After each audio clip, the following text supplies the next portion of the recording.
Olá, amigos, bem-vindos. Graça e paz seja sobre a sua vida, seja sobre a sua casa, seja sobre a sua família.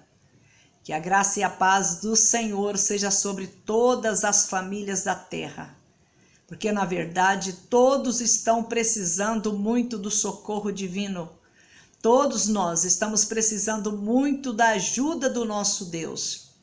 Lembrando das doces palavras consoladoras do nosso Senhor Jesus, dirigindo aos seus discípulos e dizendo para eles: sem mim nada podeis fazer. E isto está se cumprindo na nossa vida de uma forma toda especial.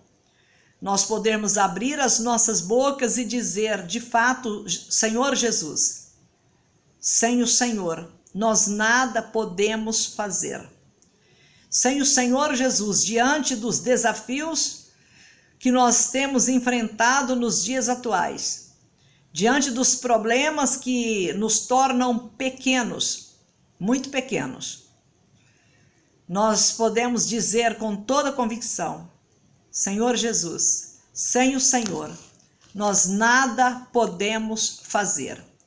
Mas com o Senhor na nossa vida, é certo que nós podemos tudo, como Paulo falou, posso tudo naquele que me fortalece. O Senhor na nossa vida nos faz ver as situações difíceis em uma ótica favorável. Isto mesmo, com o Senhor Jesus na nossa vida, nós conseguimos ver as dificuldades com uma ótica favorável, fazendo com que aquilo que parecia o fim seja um recomeço para um novo tempo de aprendizado, para um novo tempo de dependência de Deus. Sem mim nada podeis fazer. Quem falou isto conhece muito bem o ser humano. Quem falou isso é o próprio Senhor Jesus. Ele conhece a nossa vida, conhece a nossa estrutura. E quando ele afirma isto, que sem ele nós nada podemos fazer, ele está falando a verdade libertadora. E o que nós devemos fazer diante dessa afirmativa dele é concordar, dizer realmente, Senhor Jesus, sem o Senhor nós nada podemos fazer. E este é o momento de nós dizermos isto para o Senhor a cada manhã, dizer, Senhor, caminhe comigo hoje, porque sem o Senhor eu não vou a lugar nenhum. Como Moisés fala para Deus, quando ele estava com os filhos de Israel lá no deserto, na caminhada para a terra da promessa, quando Deus falou para ele que não iria com eles, mas ia mandar um anjo para conduzi-los, para levá-los até a terra da promessa, a terra de Canaã.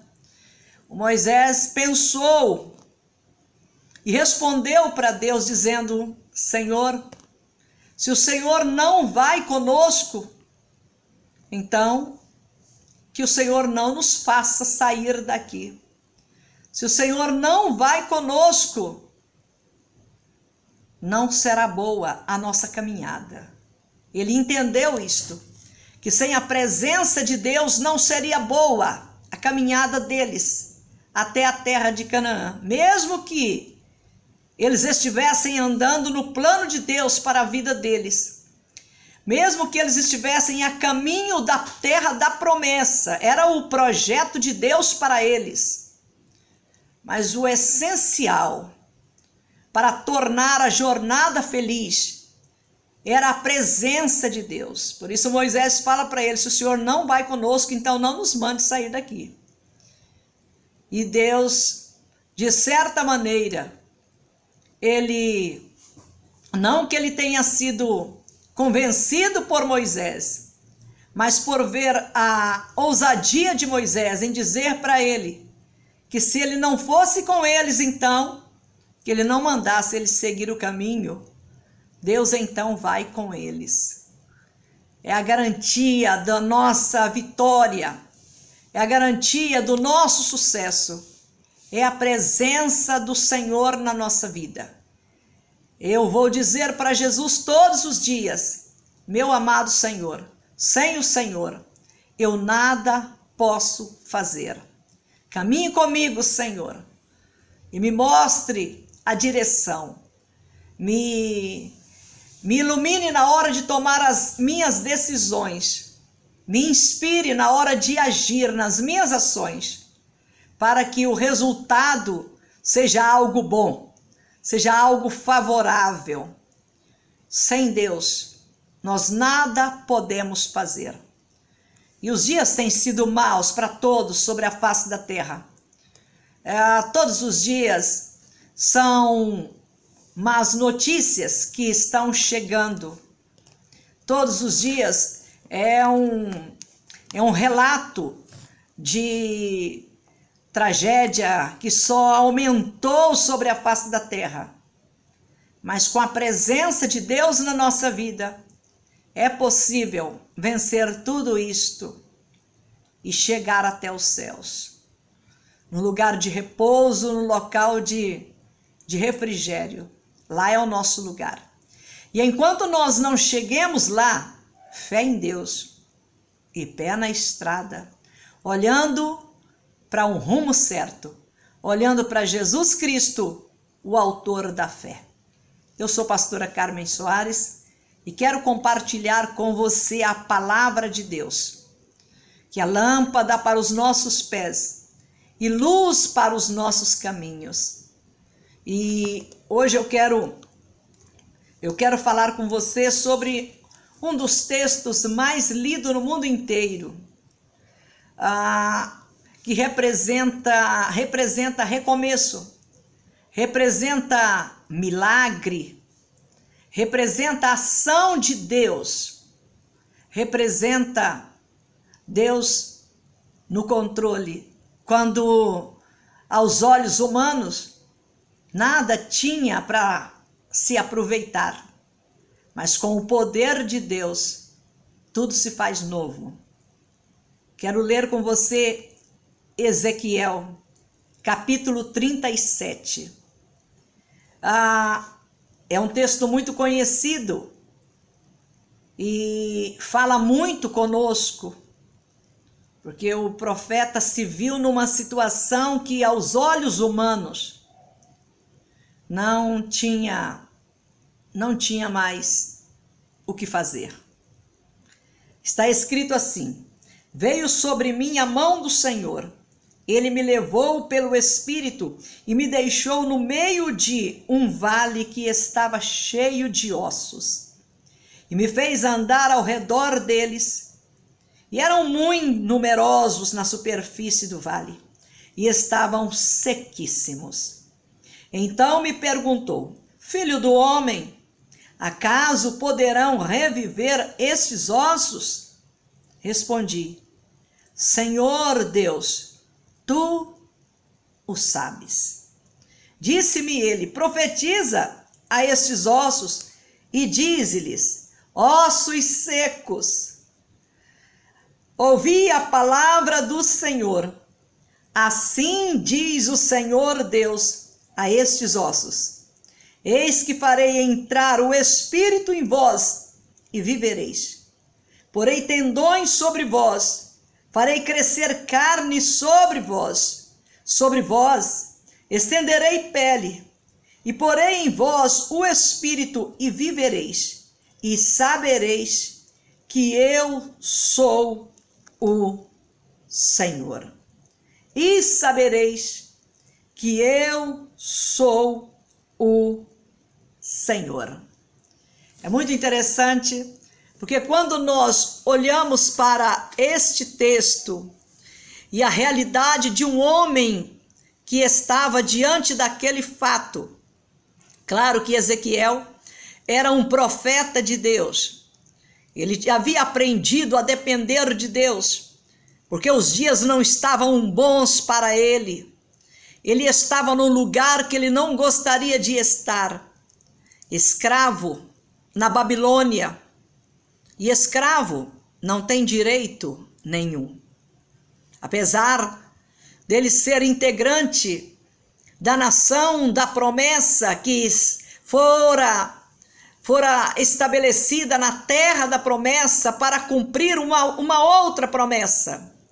A promessa que Deus havia feito lá no Éden para a serpente, para a mulher, de que a semente da mulher esmagaria a cabeça da serpente.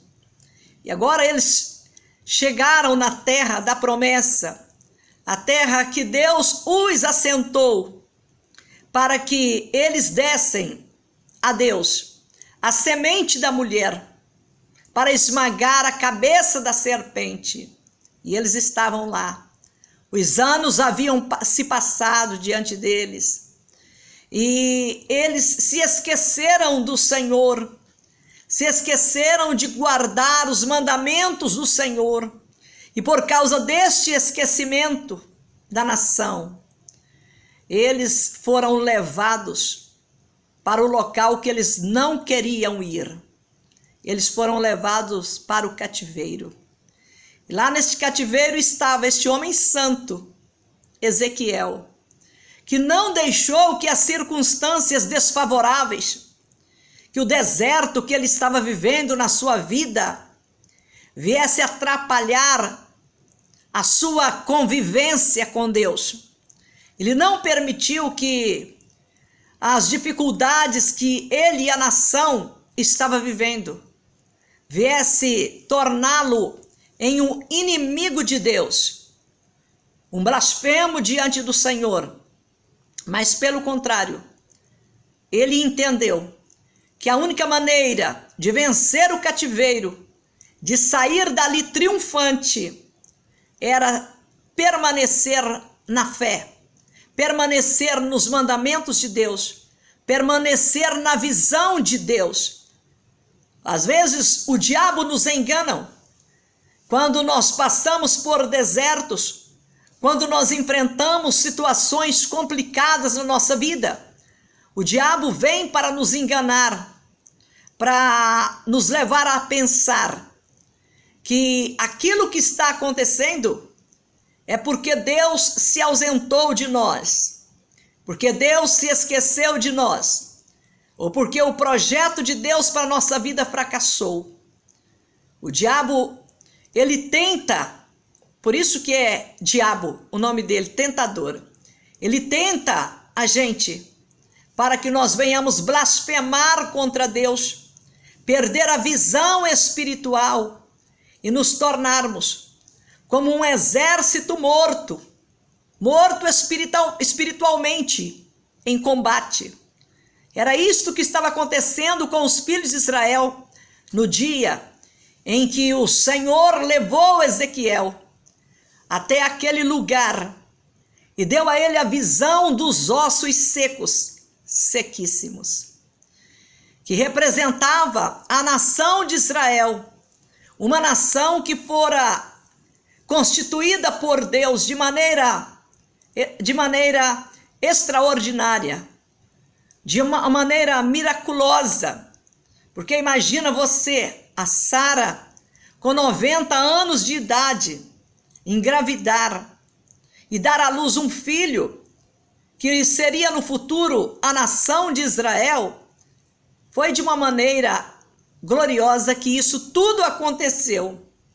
E com o passar dos anos, eles agora no cativeiro, o Ezequiel vendo a realidade política, a realidade espiritual, a realidade econômica. Então dava-se a entender que o plano de Deus havia fracassado, mas não era. O cativeiro também estava no plano de Deus. Deus os advertiu dizendo que se eles não guardassem os mandamentos dele, eles seriam levados para o cativeiro.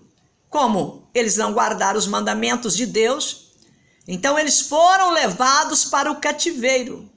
O cativeiro estava no plano de Deus. Deus está no comando de todas as coisas. O Ezequiel entendeu isto, que apesar deles estarem vivendo um momento extremamente difícil e desfavorável à nação da promessa, mas Deus estava no comando.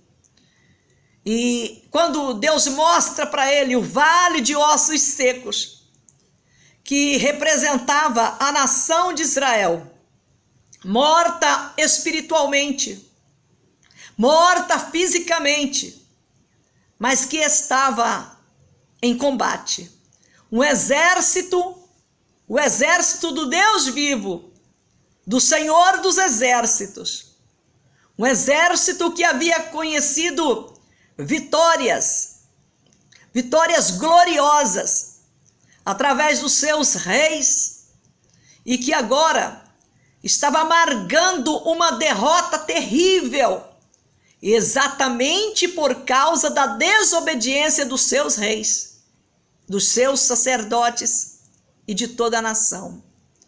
Era um exército em combate, mas um exército morto fisicamente, sem força para lutar, e espiritualmente, sem a presença de Deus.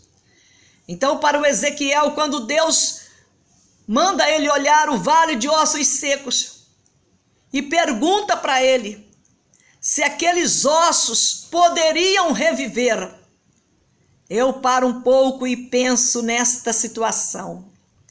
Nós estamos vivendo um tempo em que o que é posto diante de nós todos os dias são covas e mais covas. Quantas covas!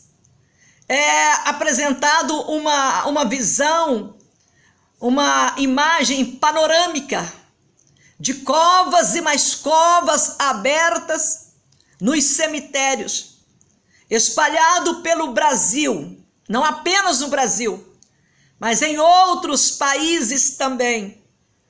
Então, o que nós estamos vendo, que está sendo mostrado para nós diante da epidemia do vírus que se espalhou pelo mundo, o que os governantes mostram são apenas os números dos mortos, das vítimas e as covas, as sepulturas já abertas, esperando as próximas vítimas. É isto que nós conseguimos ver. O ser humano, o máximo que ele consegue ver, que ele consegue enxergar, que ele consegue fazer diante de uma situação complicada como esta, é abrir covas, porque eles só veem a morte como a triunfante num período complicado como este. É muito difícil viver tudo isto. Eu fico imaginando o Ezequiel antes de responder a Deus. Se fosse eu que estivesse lá ou se fosse você. Quando Deus pergunta, filho do homem, pode porventura esses ossos reviver? Talvez nós responderíamos para ele, Senhor, a única saída aqui agora é pegar uma escavadeira e abrir uma grande vala e enterrar todos esses ossos desses miseráveis que não tiveram o direito a nenhum um enterro digno. Então, que horror! Acho que o melhor a fazer aqui, Senhor, é abrir uma vala, uma cova coletiva, uma sepultura coletiva, e mandar a escavadeira, jogar tudo lá dentro e enterrar. Porque os olhos humanos só mostram o pior, não vê solução. Mas quando é um ser humano que consegue manter a vida com Deus, que consegue manter a fé em ação, que não tem as circunstâncias como o que elimina o projeto de Deus, que muitas pessoas veem a circunstância como sendo fatores que eliminou os planos de Deus, que eliminou os projetos de Deus. Aos olhos comuns, aquele vale de ossos secos era um fator que havia eliminado o projeto de Deus para a nação de Israel, que deveria trazer o Cristo, o Salvador ao mundo. Mas como Ezequiel havia aprendido a andar de fé em fé, ao invés dele sugerir uma vala coletiva, para que fosse lançado todos aqueles ossos secos, sequíssimos, dentro daquela vala, ou então incinerado, tacado fogo e queimado tudo. Ele responde para Deus: Senhor, tu sabes. Porque para Deus não há causa perdida, você sabe disso, você ouve isto sempre. Para Deus não há problema que Ele não possa solucionar. Quando o Senhor Jesus Cristo chegou lá, na aldeia de Betânia, após a morte e o sepultamento do Lázaro, quando ele conversa com a Marta, ela veio ao encontro dele depois de 4 dias, e ela fala para ele: Senhor, se o Senhor estivesse aqui, meu irmão não teria morrido. Não teria morrido. Mas agora, mesmo assim, eu sei que tudo que o Senhor pedir a Deus, pedir ao Pai, Ele vai te conceder. Jesus fala para ela: seu irmão há de ressurgir. Como ela sabia que haverá ressurreição no último dia, como está escrito na palavra de Deus, ela acreditava na ressurreição do seu irmão. Por isso ela estava até conformada já, porque ela sabia que ele morreu crendo em Jesus Cristo, crendo no projeto de Deus para a vida dele, crendo em Cristo como Senhor e Salvador da sua vida. Então ela sabia que ele iria ressuscitar no último dia.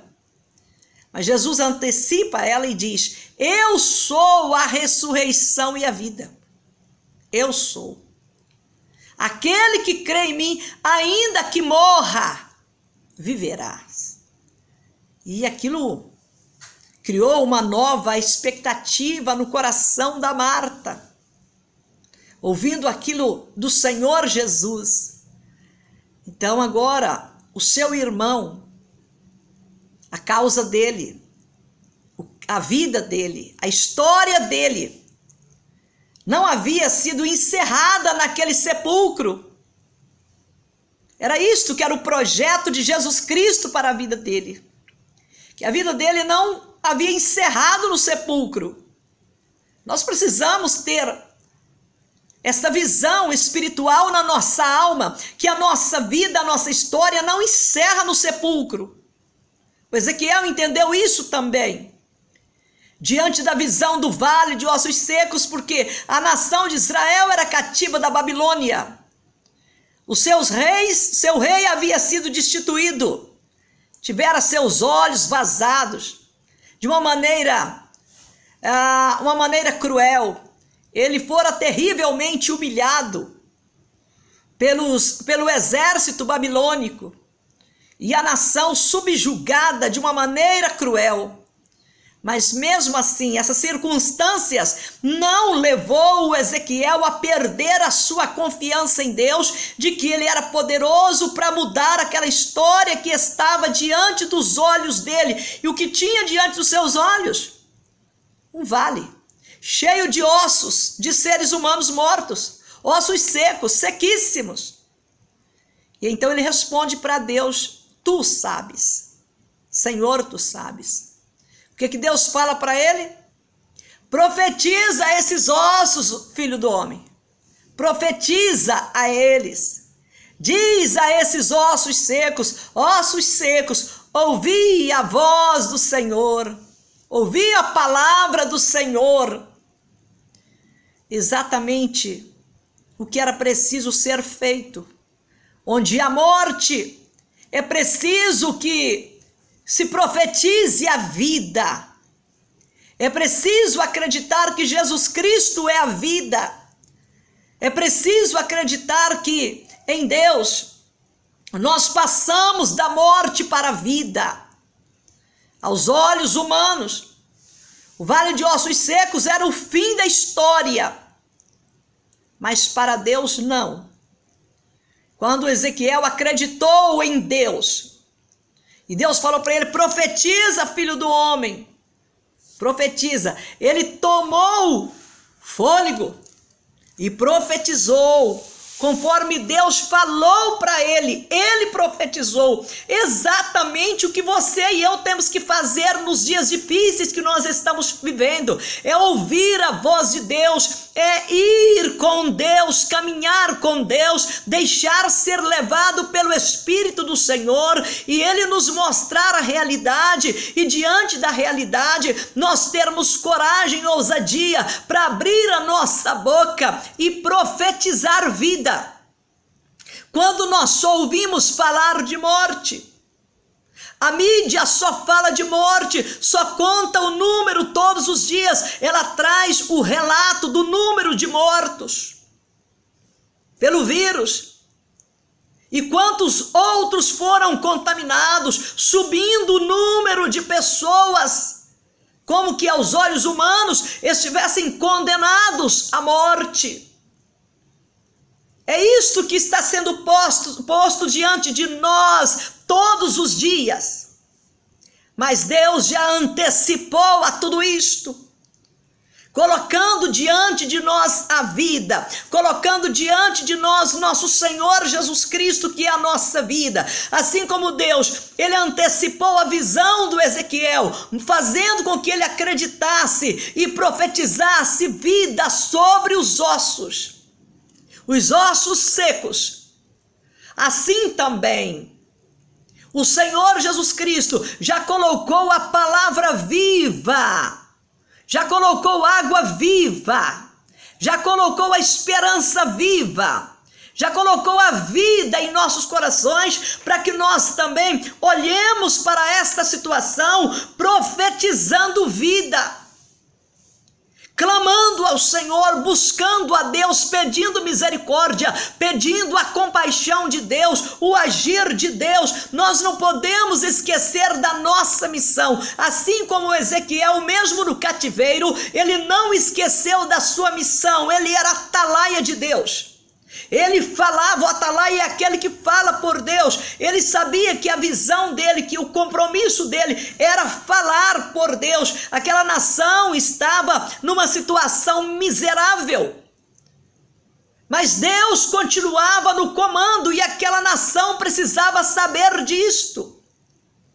Por isso Ezequiel não se deteve diante daquele desafio de respirar fundo e profetizar sobre o vale de ossos secos, que na verdade representava o quê?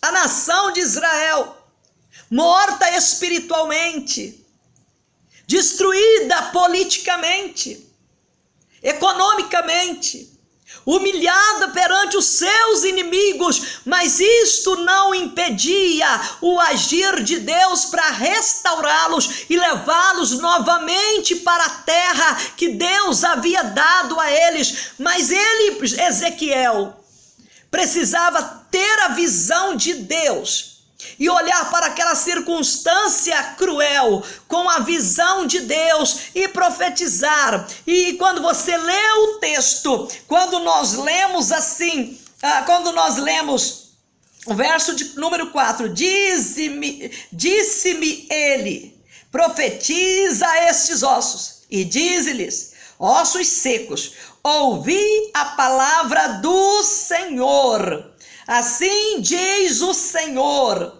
assim diz o Senhor Deus a estes ossos, eis que farei entrar o Espírito em vós e vivereis. Porei tendões sobre vós, farei crescer carne sobre vós estenderei pele, e porei em vós o Espírito e vivereis, e sabereis que eu sou o Senhor. Então ele queria uma resposta, Deus deu a ele a resposta. Ele queria uma visão, Deus deu a ele a visão. Agora era preciso que ele profetizasse. Aí o verso 7 está escrito, então profetizei.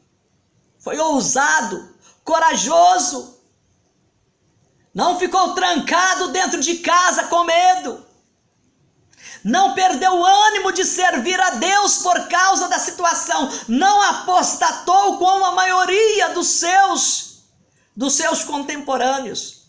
Ele não apostatou. Ele guardou a fé, ele guardou a palavra do Deus vivo no seu coração, ele guardou-a como lâmpada para os seus pés, como luz para os seus caminhos, mesmo pisando em um solo inimigo, solo da escravidão. Mas ele foi ousado, e no verso de número 7 está escrito: então profetizei, segundo me fora ordenado, e enquanto eu profetizava, houve um ruído, um barulho de ossos que batiam contra ossos e se ajuntavam cada osso ao seu osso. Olhei, e eis que já havia tendões sobre eles, e cresceram as carnes, e se estendeu a pele sobre eles, mas ainda não havia neles o Espírito. Então ele me disse: profetiza, profetiza ao Espírito, profetiza ao Filho do Homem, e diz-lhe: assim diz o Senhor Deus, vem dos 4 ventos, ó Espírito, e assopra sobre estes mortos, para que vivam. Olha a ousadia dele. Então profetizei, como ele me ordenou, e o Espírito entrou neles, e viveram, e se puseram em pé, um exército sobremodo numeroso. Olha o resultado. O resultado, independente se a situação não é boa para você, não é boa para mim, mas a visão de Deus, do reino de Deus, não pode enfraquecer porque as circunstâncias estão contrárias. As circunstâncias contrárias é coisa do homem aqui da terra, mas Deus tudo coopera, em Deus tudo coopera para o bem daqueles que o amam.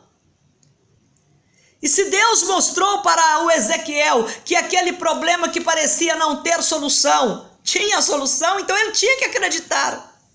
A mesma coisa, quando eu volto de novo na questão da Marta e o Senhor Jesus, quando Jesus diz para ela: eu sou a ressurreição e a vida, e aquele que crê em mim, ainda que morra, viverás. Ainda que morra, viverás. Pronto, acabou. Ele deu diretriz para a vida dela. Ele mostrou a ela qual que era o caminho da vitória, era ele. Ele mostrou para ela como reverter aquela situação do seu irmão, e quem podia reverter a situação era ele, a ressurreição e a vida que estava ali. Ele não mudou, ele é o mesmo. A ressurreição e a vida continua sendo o mesmo. O que ressuscitou o Lázaro, revertendo aquela situação, mostrando que vale a pena confiar nele. Ele é o mesmo. Como está escrito na carta aos Hebreus, no capítulo 13, verso 8, Jesus Cristo é o mesmo ontem, hoje e o será eternamente. Ele continua sendo o mesmo. Que nós tenhamos a mesma ousadia do profeta Ezequiel, que nós tenhamos a mesma fé da Marta, e de dizer: eu creio, eu creio. O que Jesus fala para ela? Creia, se você crê, você verás a glória de Deus. Aí ela diz: eu creio que ele vai ressuscitar no último dia. Mas ele diz: pois eu sou a ressurreição e a vida. Aquele que crê em mim, ainda que morra, viverá. E os que vivem, crendo em mim, não morrerão eternamente. Jesus, ele é a nossa conquista, ele é a solução para o vírus, ele é a solução para todos os problemas da nossa vida. Nós temos que ter a ousadia do profeta Ezequiel. Nós temos que ter o respeito para com aquilo que Deus está mostrando para nós. E se Deus está mostrando para nós que aquele quadro pode ser mudado, que aquela situação será mudada por Ele. Então o que nós temos que dizer: amém, Senhor, o que é que o Senhor quer que eu fale? O que é que eu devo fazer? O que é que eu devo falar? Qual deve ser a minha conduta, a minha postura diante dessa situação? Profetiza, filho do homem, profetiza. Ele profetizou, e quando ele saiu dali do vale, já não era mais um vale de ossos secos, já era um exército numeroso, já era um exército de valentes restaurados por Deus, de pessoas que chegaram no vale da sombra da morte, de pessoas que chegaram a morrer espiritualmente, mas que foram reavivados por Deus para prosseguir no projeto de Deus para as suas vidas. Jesus Cristo falou para nós que o que nós ligarmos na terra será ligado nos céus. Ele falou mais ainda: eu vos dou o poder para pisar serpente e escorpiões e todo o poder do inimigo, e nada vos causará dano. Nós não podemos esquecer que, como igreja, assim como Ezequiel não esqueceu que, como profeta, ele era atalaia de Deus, ele tinha responsabilidade espiritual com aquela nação, independente se aquela nação era fiel ou infiel, se estava livre ou no cativeiro, ele precisava manter a sua consistência em Deus, ele precisava manter a sua fé viva para que a situação complicada fosse mudada. A mesma coisa somos nós hoje, nos dias atuais, quando nós caminhamos aí para o tempo do fim, quando nós caminhamos aí para o desfecho da história, para o cumprimento daquilo que está reservado para esse tempo. A igreja precisa ter mais ousadia. Nós, a igreja de Cristo, o corpo de Cristo, precisamos ter mais ousadia diante de um inimigo que está se sentindo muito à vontade. Muito à vontade, porque com muita disposição, a igreja aceitou sem questionar o fique em casa. Fique em casa, sem questionar.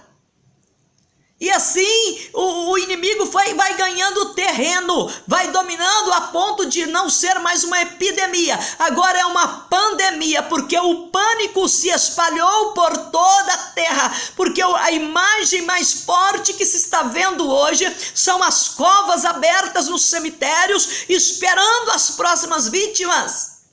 E a igreja de Cristo?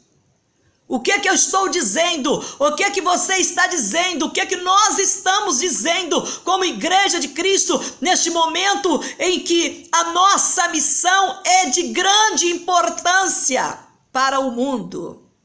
Nós somos o sal da terra. E Jesus falou que se o sal perder o sabor, ele não serve para mais nada, senão para ser jogado fora e pisado pelos homens. Nós somos o sal, e nós não podemos perder o sabor, senão nós não prestaremos para mais nada. Que Deus, nosso Pai, tenha compaixão de nós, e que Ele nos aviva a nossa fé, que Ele faça um avivamento, preserve a nossa fé, para que nós tenhamos a coragem de abrir a boca e profetizar diante do vale de ossos secos, e ordenar aqueles ossos que eles passem a viver, e ordenar os ossos para que eles se juntem uns aos outros, formem os corpos, para que Deus seja glorificado neles. Que nós não fiquemos aí esperando só o próximo boletim dos que morreram, dos que foram contaminados, mas que nós tenhamos a ousadia de fazer o que Jesus Cristo nos mandou fazer, ter a ousadia de representá-lo bem aqui na terra. Nós desta era, dessa geração que estamos contemplando os nossos contemporâneos morrendo, E às vezes ouvimos só as pessoas falar, isso é a mão de Deus pesando, mas nós não podemos esquecer que Deus, ele é justo, ele pesa a mão, mas é a mão dele que salva.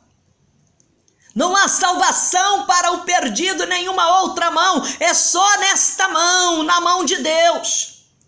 É só na mão de Deus que há salvação para os perdidos, e é o único tempo que eles têm para se salvar é agora, enquanto eles estão vivos. Que nós lembremos da misericórdia do Senhor, que se renova a cada dia, porque grande é a fidelidade dele para com os filhos dos homens.